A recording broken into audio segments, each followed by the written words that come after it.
Hi there. Welcome to Passports and Promises. I'm Shalene. From stunning beachfront I-dos to secret travel gems, we're all about real stories from couples who took the leap and celebrated in paradise. Get ready for raw wedding tales, unforgettable laughs, expert travel tips, and those latitude lessons that only true travelers understand.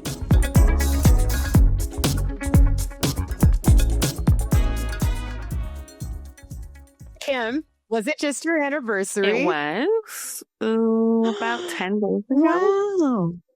Oh my gosh. Where did you get married? I got married in Dominican Republic. In the Dominican Republic. Oh, In Tucana. oh my gosh. You had a destination I wedding? did.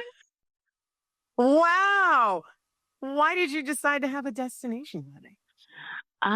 You know what? It was cost effective.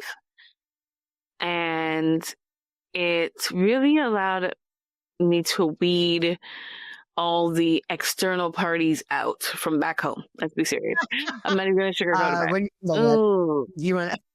It is.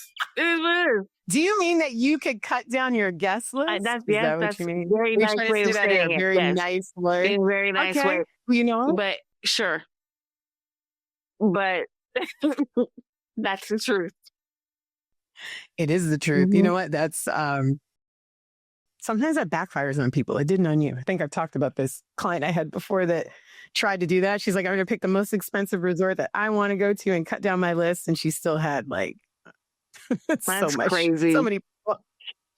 But it worked out for you. Sure did. And who made you decide to do this destination wedding? Did you perhaps have a travel advisor that, you know, you liked? You thought maybe I should work with her? I did.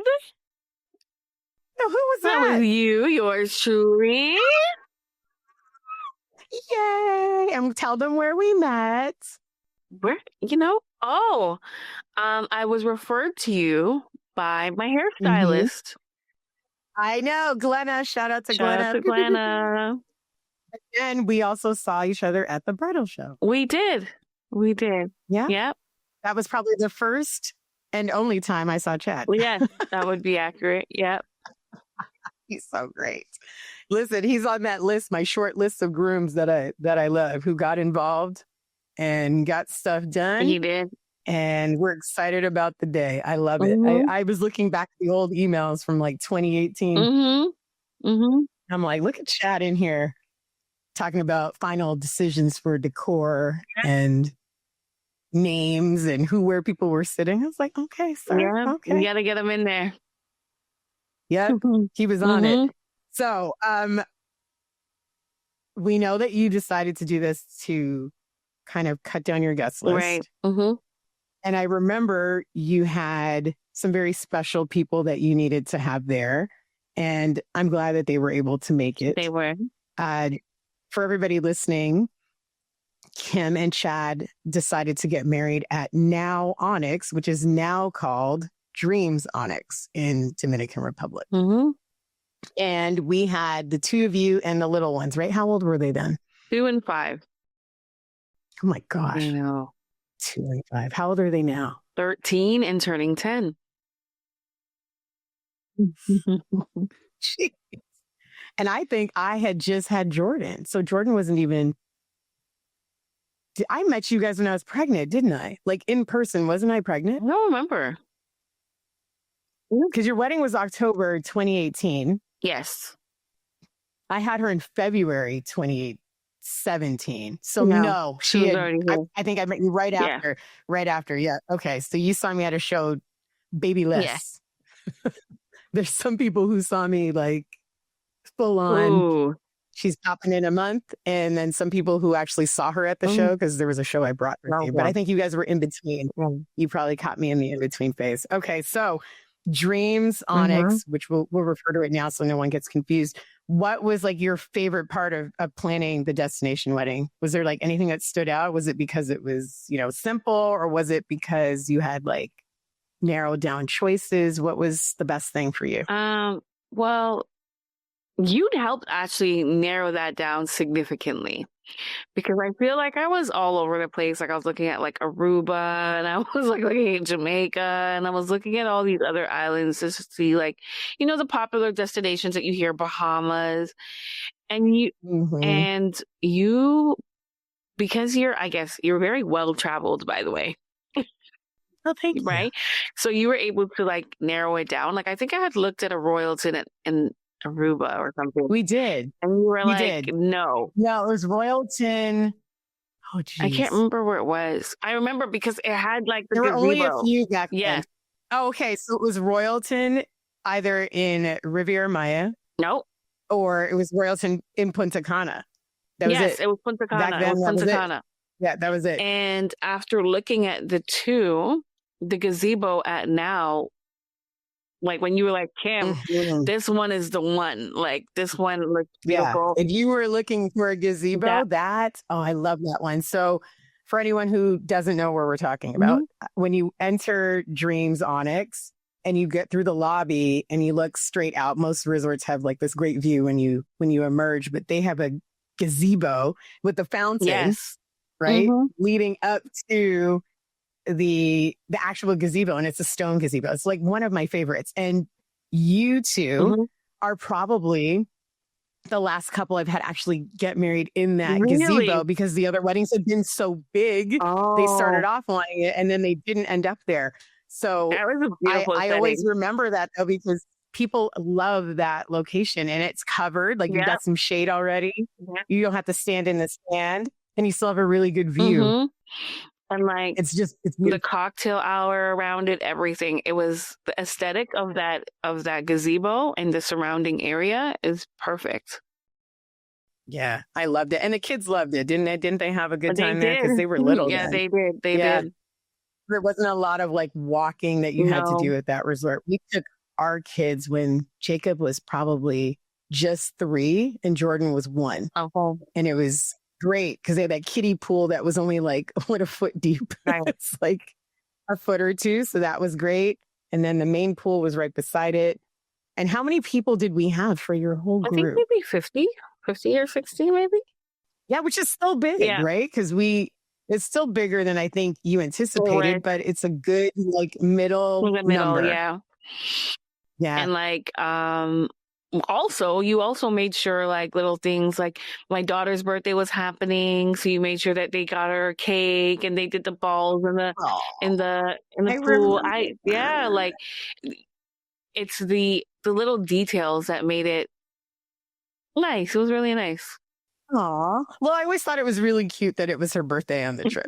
So that it's meaningful to the little ones. They don't really care about you. No, they don't. They're like, whatever. They What are you two doing? Why are you dressed up? And those properties, the ones we sell often, they always make sure they can help us with like special occasions and things like that. So I'm so glad that it was, executed. Is there anything that maybe you would have done differently? No. No? Well, that's good to hear. No regrets. No. But you just went to another wedding. I did. And what were your thoughts on that? You went to a destination wedding in Grenada. I did. How was that? Well, first of all, I didn't do it. You did not. And so I could only imagine. Right. And the thing is that because you knew the resort so well, right? Now it was almost like we knew what to expect, like what to expect of our wedding planner, what to expect of what boutonnieres we could get there. You explained it so well. You also gave the option to come, but I know, but like it was, but did you also get the butler I recommended? You did. I got the butler that you recommended, and he, I wasn't. I can't remember. His name starts with an M. His name was Danilo. No, his name starts with an M. Oh, you got the second one. Yeah. So you had Danilo to start, but then I think he left that week because he was on like a vacation. So like they tag teamed with his, I forgot his name. Mogison. That's it. Yes. I remember his name. He was awesome. And so the butler service also helped.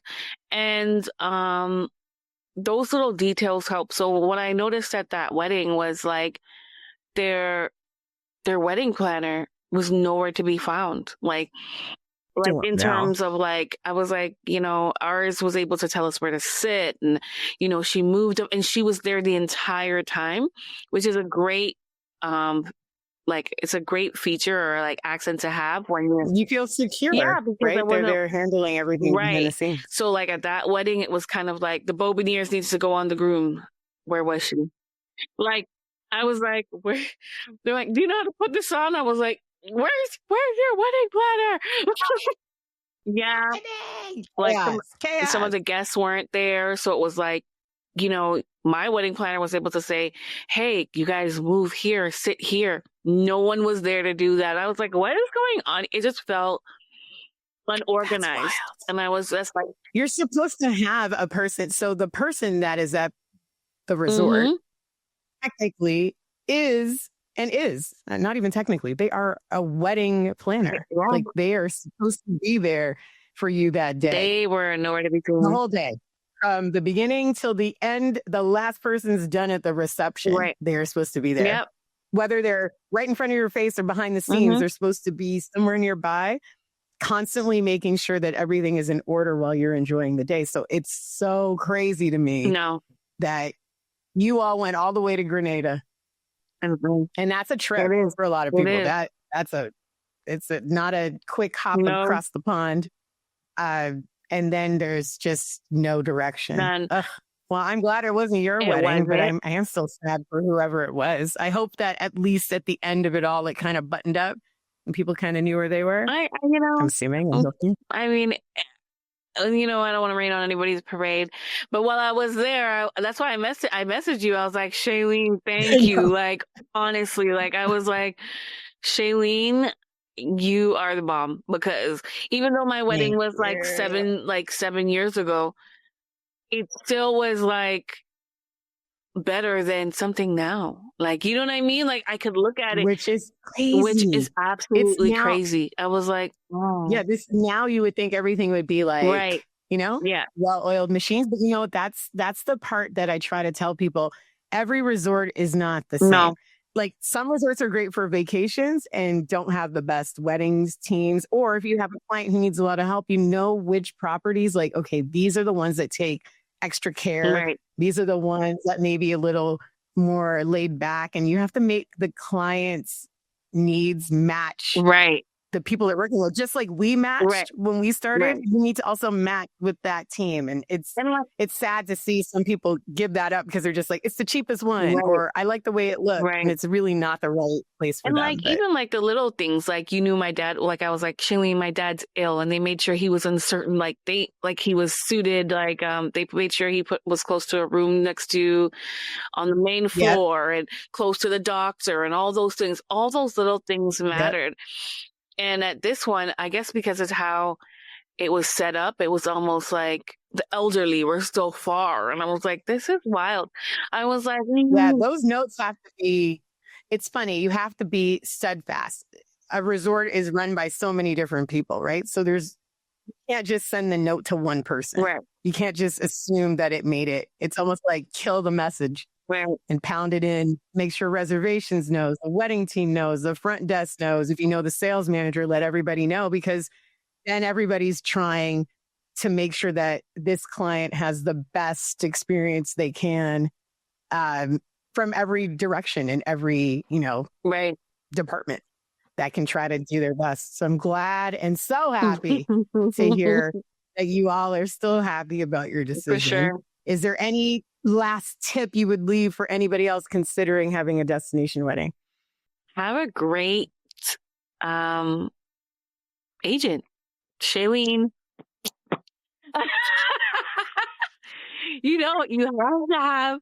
You have to, because you were able to like help us weed it down and tell us what they offered, how helpful they would be. Even like in terms of my shot glasses, like I remember I wanted to give like little bottles of like alcohol and stuff like that. You were able to guide me through all of that. So, I mean, picking the right. We used Rennie for that, didn't we? And picking the right and you know what? You still partner with them. You have to have some really good partners in destination, especially when you can't be there. So I'm so happy to hear that this is still an event that you all hold in, you know, your stack of good memories. Yep. And people I'm say so glad that we still try to plan other trips for you, even though they never happen. You know, I need to go on my own. I need to stop. Like, you know, you keep saying that, it never gets out of the chat. You know, you'll be like, oh, everybody will be like, oh, let's go together. And then they never make it out of the chat. I'm tired of them too. We're done with that. We're done with that. You know what we're going to do the next time? I'm going on a solo trip. I will warn you. And I can come? Am I coming with you? Am I coming with you? Am I tagging along? That's what I'm saying. I'm going to tell you. It's up to you. It's up to you. Don't keep it in the chat. We'll see what happens. I'm down. I'm down. Where's Chad? He's downstairs somewhere. Okay, well, you tell him that I said hi. I will tell him hi. Again, I will. Love him. And go hug the little ones. I will. And thank you for your patience getting on here today. No problem. And I'm going to say today, people, you have no idea. What time is it? 11:39 p.m. Yep. Listen, the patience you have. And me, clearly, I'm not technologically savvy like I thought I was. I thought I was at least adept. I feel like my computer just likes to test me and my patience. But we got it done. This is a long time coming. I know. I'm so glad we did this. Yes. I'm so glad to see you. And we need to plan your next trip. We do. My birthday's coming, so you know. Okay. I'm hanging up and texting you. I'm down with that. Let's do it. Thank you, darling. No problem. Thank you for being here. Yes. We'll talk soon. Bye.